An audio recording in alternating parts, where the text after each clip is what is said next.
Depuis aussi longtemps que je me souvienne, j'ai rêvé de ce moment, encore et encore. Je le vois arriver, majestueux face à moi. Plus rien n'existe, à part cette silhouette et les battements de mon cœur. Ce rêve, j'ai voulu lui donner la chance de se réaliser. Je me suis retrouvé face à face avec le grand requin blanc. Voilà comment ça s'est passé.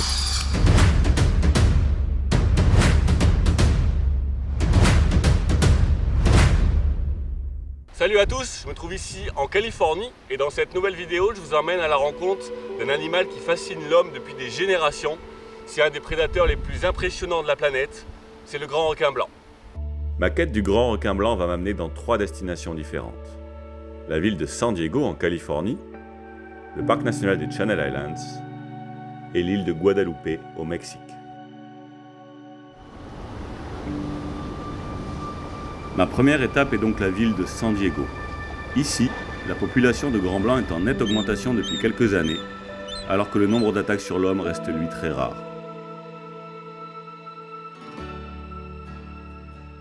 Les grands blancs trouvent sur cette côte des eaux peu profondes et une nourriture abondante. Je pars donc à la découverte de cette faune marine.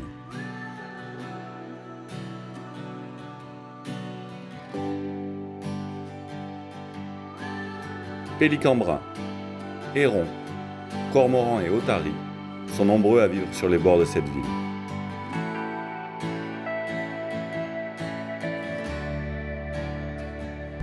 Alors ce qui est incroyable, c'est que je suis dans une ville de 1,4 million d'habitants et que c'est un super endroit pour observer la vie marine, la vie sauvage. On a des animaux qui sont complètement désensibilisés à la présence de l'homme et qui ont fait leur place totalement dans la vie citadine, regardez.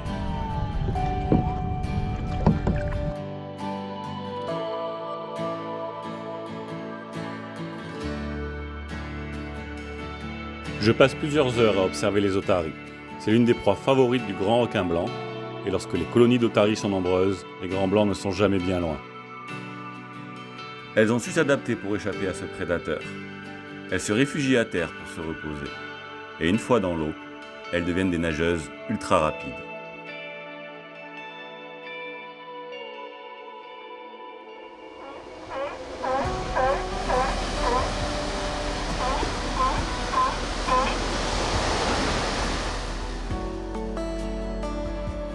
Je poursuis ma quête du requin blanc. Je veux continuer à explorer son habitat.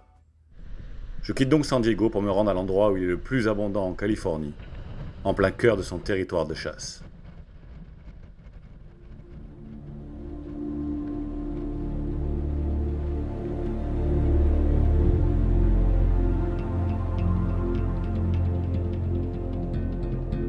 Alors je me trouve ici dans le parc national des Channel Islands. C'est un archipel de 8 îles que l'on va trouver au large de Los Angeles et qui sont réputées pour la richesse de leur faune marine. Et on est aussi ici dans le territoire de chasse du grand requin blanc.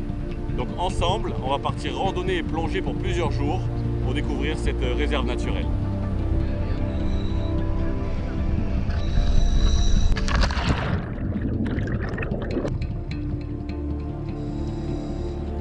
Sous l'eau, c'est la forêt de kelp, un labyrinthe d'algues géantes qui peuvent mesurer jusqu'à 60 mètres de long. L'eau est à 16 degrés et dans cette jungle sous-marine, il est souvent difficile de se frayer un passage.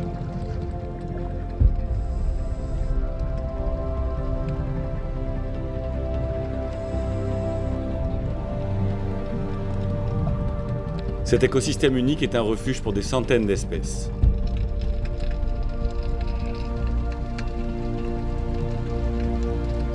Garibaldi, bar, requin cornu, langouste, labre californien.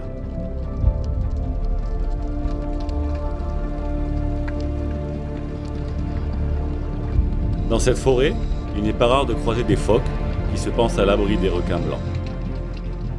Pourtant, des études récentes ont montré que les requins blancs s'aventurent régulièrement dans les forêts de kelp.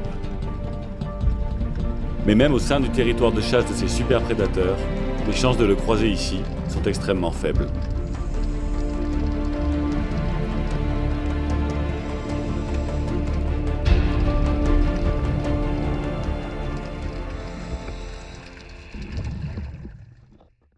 Une fois sorti de l'eau, je décide d'explorer l'intérieur de cette île et de mettre en pause ma quête du requin blanc le temps d'une randonnée.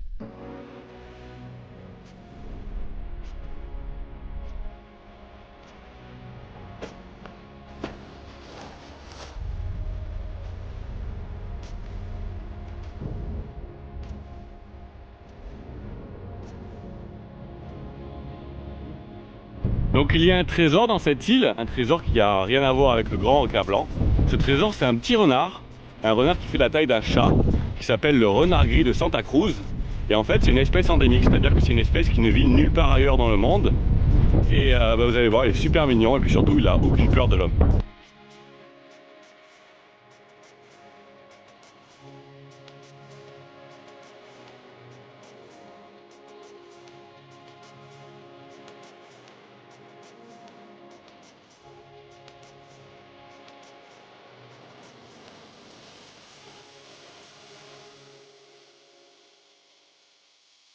Ces paysages californiens sont arides et contrastent avec la richesse que j'ai pu voir sous l'eau. En contrebas, un phoque dort au soleil, c'est peut-être le même que j'ai aperçu en plongée.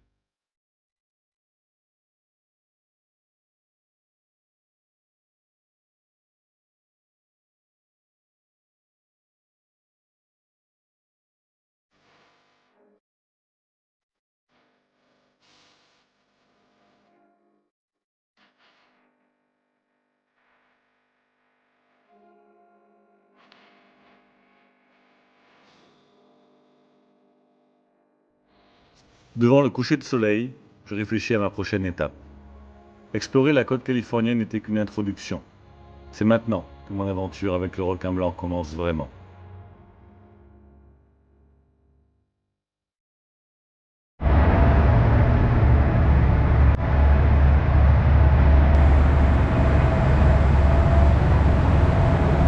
Donc hier j'ai passé la frontière mexicaine pour me rendre dans la ville d'Ensenada. Et là maintenant je suis sur un bateau d'expédition qui s'appelle le Nautilus Explorer et dans lequel je vais passer les 6 prochains jours. On se rend sur l'île de Guadalupe. On a à peu près 20 heures de navigation qui nous attendent.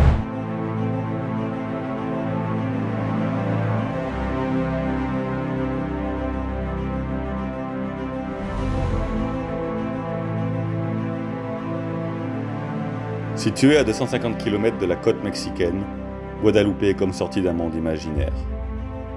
Des reliefs spectaculaires, entourés par une eau cristalline.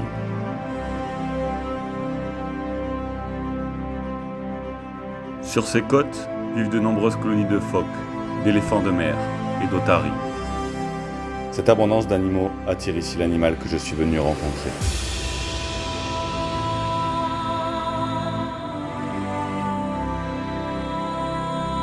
Chaque année, de juillet à novembre, des centaines de grands blancs migrent à Guadalupe pour se nourrir. Guadalupe est ainsi l'un des meilleurs endroits au monde pour observer et pour plonger avec le grand requin blanc.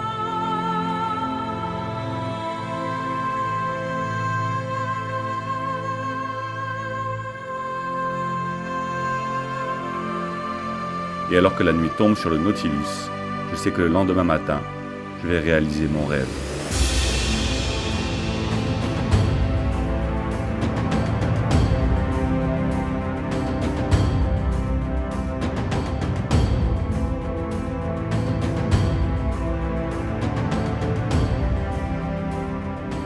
L'appât est à l'eau depuis quelques minutes, quand déjà, le premier requin blanc fait son apparition.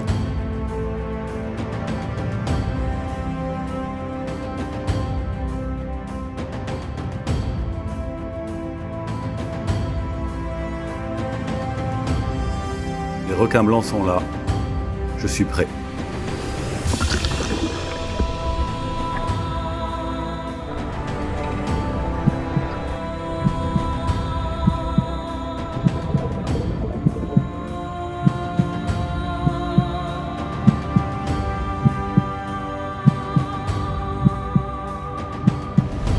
Il est là, enfin, d'abord au loin, et puis il se rapproche, en cercle de plus en plus petit.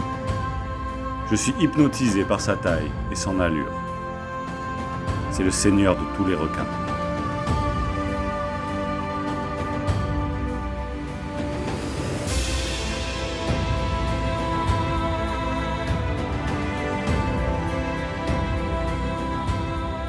Menacés par la pêche industrielle, les Grands Blancs ont perdu 75% de leur effectif dans le monde. Pourtant, à Guadeloupe, ils ont trouvé un havre de paix. Chaque année, le tourisme génère une activité économique qui permet de changer la mauvaise réputation de cette espèce et de recueillir des données scientifiques précieuses qui aident à mieux protéger le requin blanc. Sur le bateau, une vingtaine de passionnés venus des 4 coins du monde pour vivre ce face-à-face. Autant de personnes qui, à leur retour, deviendront des ambassadeurs de la protection des requins.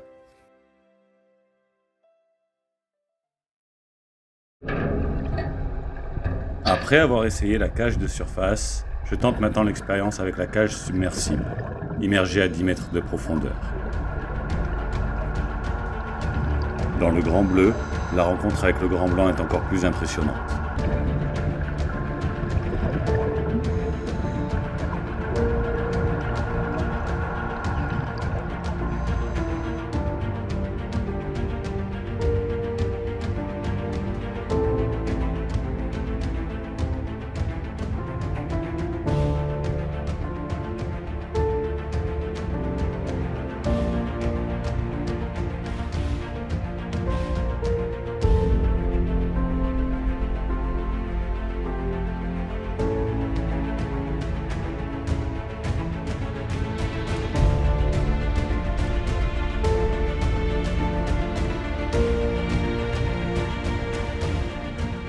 Même si rester à l'intérieur d'une cage peut être frustrant, je comprends vite sa nécessité.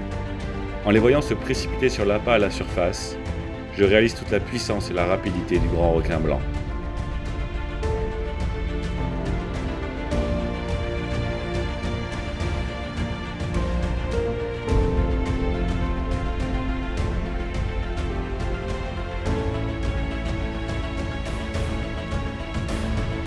À chaque fois que je descends dans les cages, ils sont là. Je passe des heures à les observer.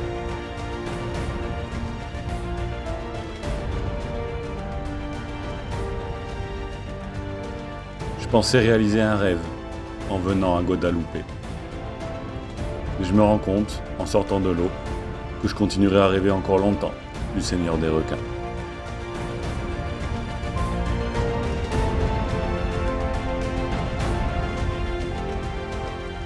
On arrive à la fin de cette expédition Grand Requin Blanc, donc on est en train de naviguer tranquillement vers la côte mexicaine. On a été incroyablement chanceux, je pense une quinzaine de requins blancs différents, parfois 4 à 5 requins blancs en même temps autour des cages. J'espère que vous avez aimé cette vidéo. Et puis voilà, moi j'ai encore de la navigation qui m'attend, je vous dis à bientôt pour de nouvelles aventures.